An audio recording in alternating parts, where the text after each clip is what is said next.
Forget Jack Sparrow, forget Captain Hook. The greatest and most successful pirate of all time wasn't a man, but a woman. A woman who began her life in a floating brothel in China, selling her body to survive. And who, in less than a decade, became the commander of a fleet of over 1,500 ships and 70,000 men. A naval force so powerful that it humiliated the Chinese Navy, defeated the British, and forced the emperor to kneel and negotiate. This is not a legend. This is the true story of Ching Shih, the prostitute who became the terror of the seas, the undisputed queen of crime, and who, in the end, achieved something no other great pirate ever managed: a quiet, wealthy, and free retirement. How did she do it? How did a woman in a brutally male-dominated world climb to the top of the food chain and build a floating empire of violence and power? The answer is a web of cunning, seduction, brutality, and a strategic intelligence so sharp that generals and admirals trembled at the sound of her name. In the next few minutes, we will unravel the dark secrets of Ching Shih, the true master of the seas.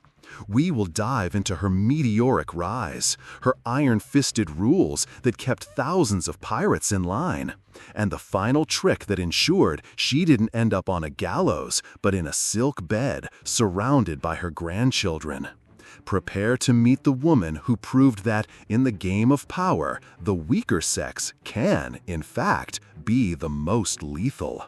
Her story is a slap in the face to everything you thought you knew about piracy. The journey begins now, in the murky and dangerous waters of 19th century China, where a young woman named Shi Yang was about to stop being a victim of fate to become its absolute master, using the only weapons she had to begin her climb to power: her intelligence and her body. But what did she do to get out of a brothel and end up in command of the most feared pirate ship of the era? The truth is more shocking than you imagine, and involves a marriage that was, in fact, a most ambitious business contract. To understand our queen, we first need to know the pieces on the board of her life. At the center of it all, we have Shi Yang, whom the world would come to know as Ching Shih. Born into poverty at the end of the 18th century, she had nothing. Life in Canton was hard, and for a woman without family or fortune, the most common path was submission. She was forced to work as a prostitute on one of the infamous flower boats, floating brothels that served sailors, merchants, and pirates. But Shi Yang was no ordinary woman. She was an observer. Amidst the whispers and transactions on that boat, she learned about power, about what men desired, and, more importantly, about what they feared. She didn't see her work just as a prison, but as a school. Every client was a lesson, and she was about to meet her most important teacher. On the other side of our board, we have Zheng Yi, the pirate captain. He was not just any pirate. He was the charismatic and ambitious leader of the Red Flag Fleet, the largest and most organized pirate confederation in China.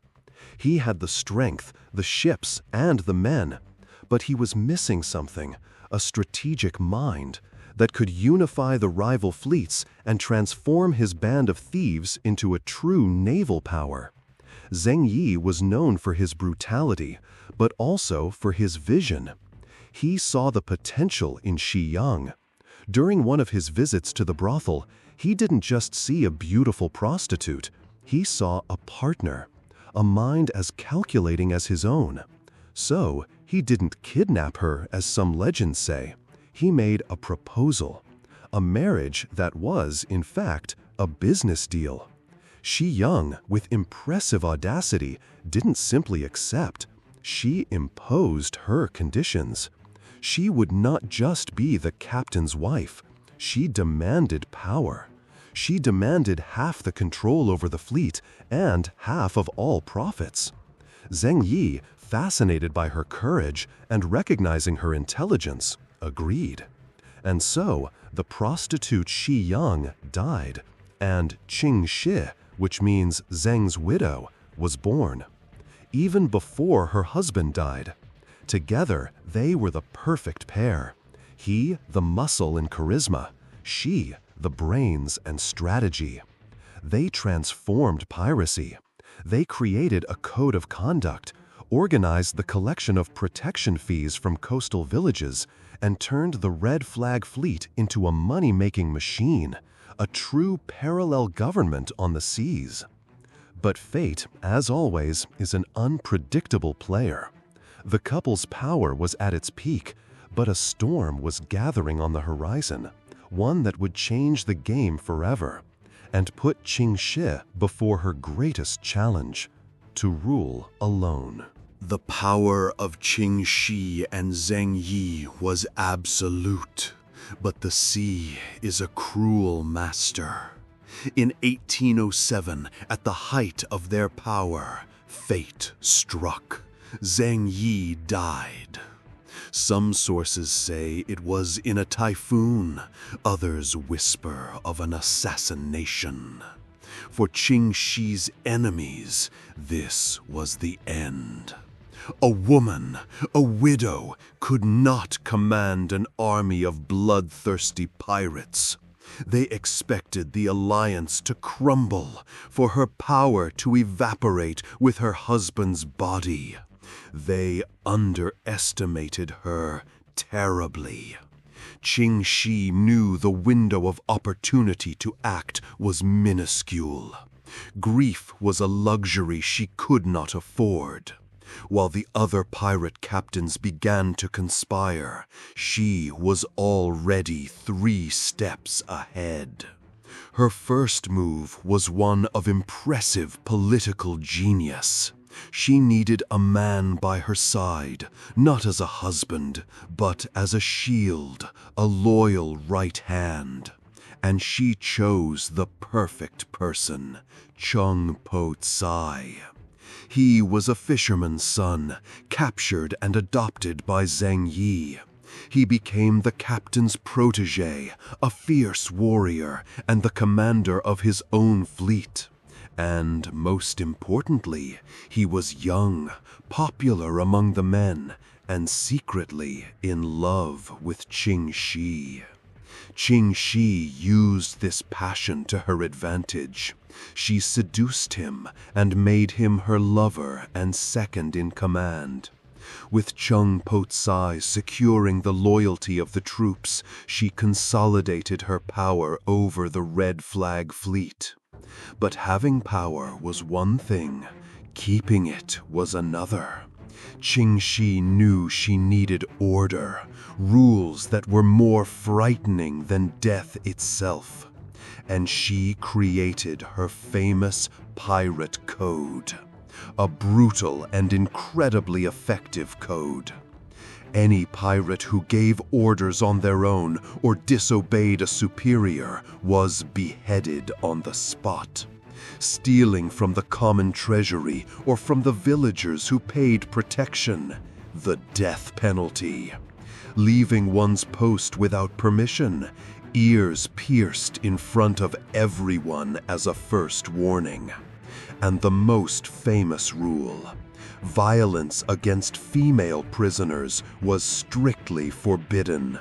If a pirate raped a captive, the punishment was death. If he wanted to take her as a wife, it had to be consensual, and he had to be faithful. Infidelity was also punished by death. With this code, she not only imposed discipline, but also transformed her fleet into a cohesive and efficient fighting force.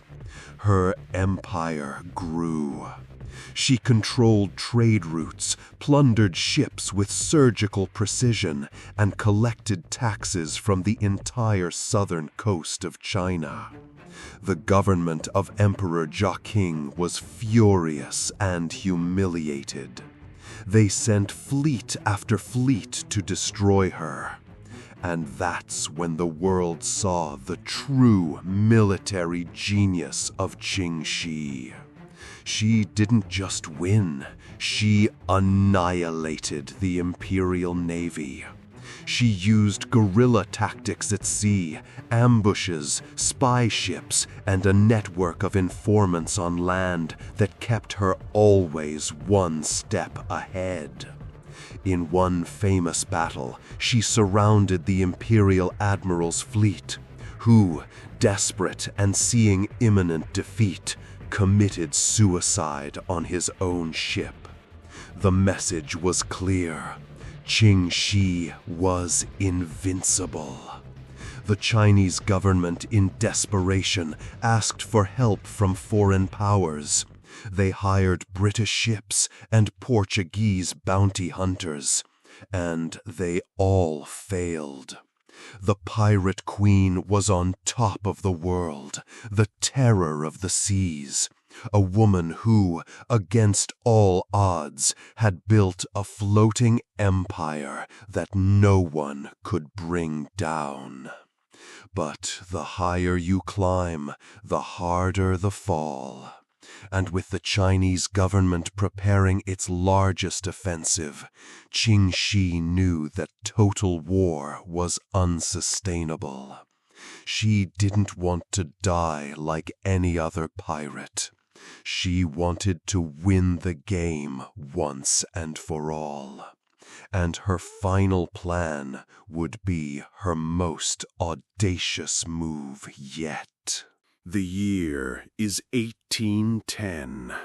The emperor, tired of defeats and humiliations, decides that the only solution is pardon. He offers amnesty to all pirates who surrender.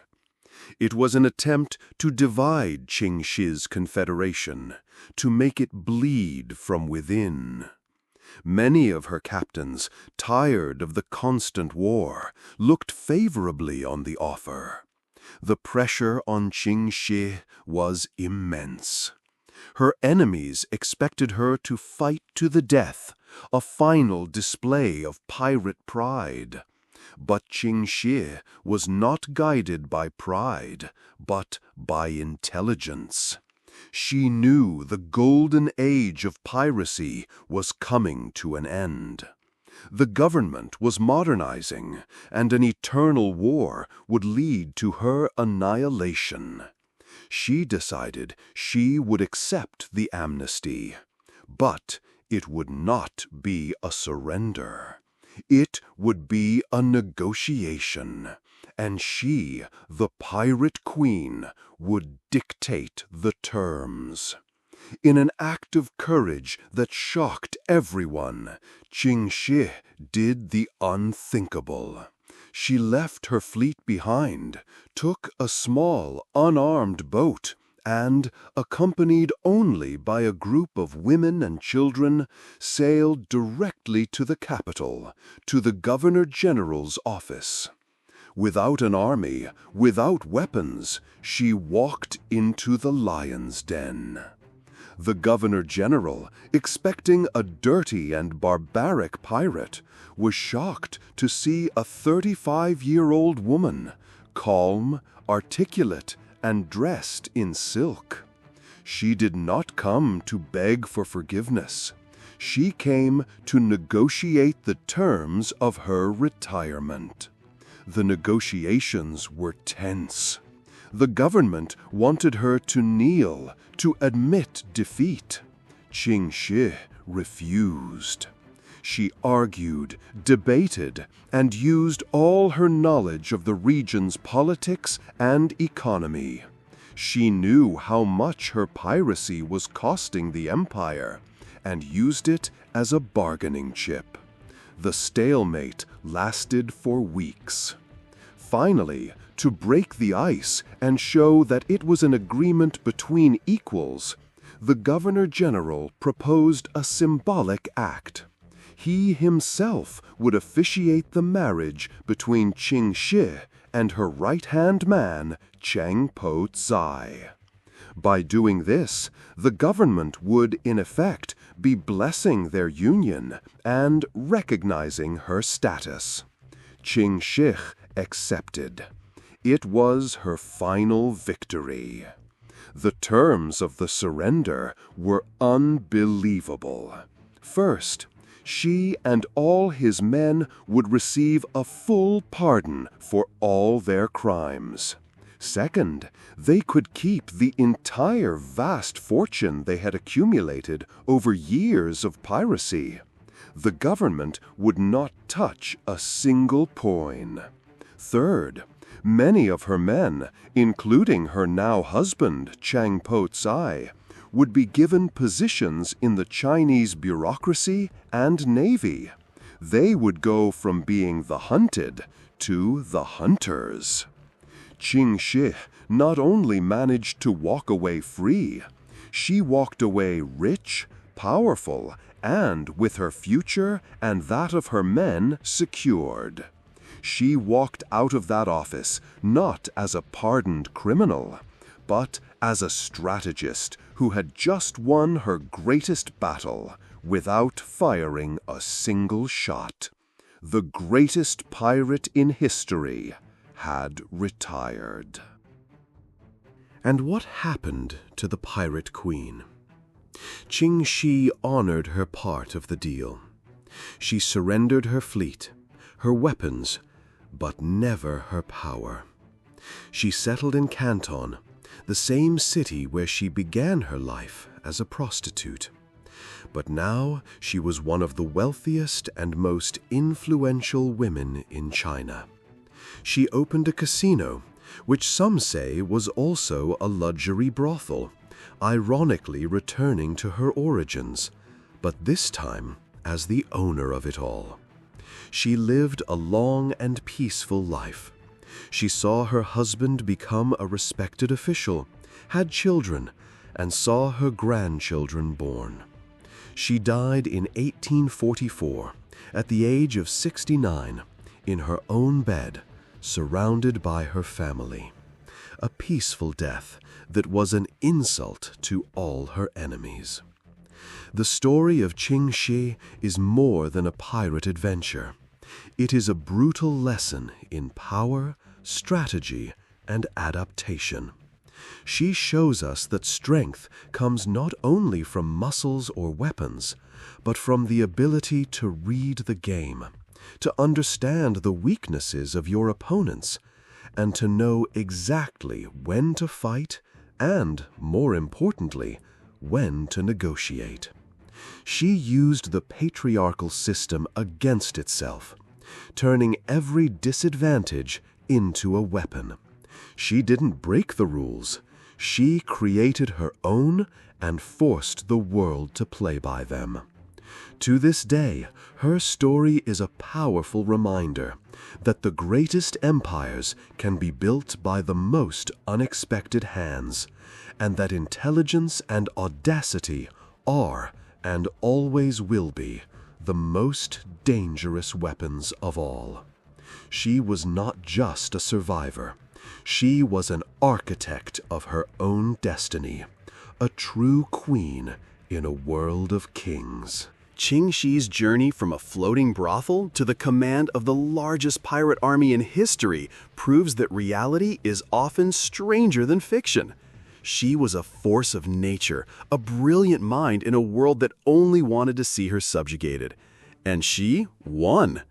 If you were impressed by the saga of the Pirate Queen, don't forget to help us bring more incredible stories like this. And most importantly, subscribe to the channel and hit the notification bell so you don't miss any of our journeys into the darkest and most fascinating secrets of history. Now I want to hear from you. Which part of Ching Shih's life did you find most unbelievable? Her bold negotiation to marry the pirate captain, her brutal code of laws, or her genius retirement plan? Leave your opinion in the comments below. I read them all. Thanks for watching and see you next time.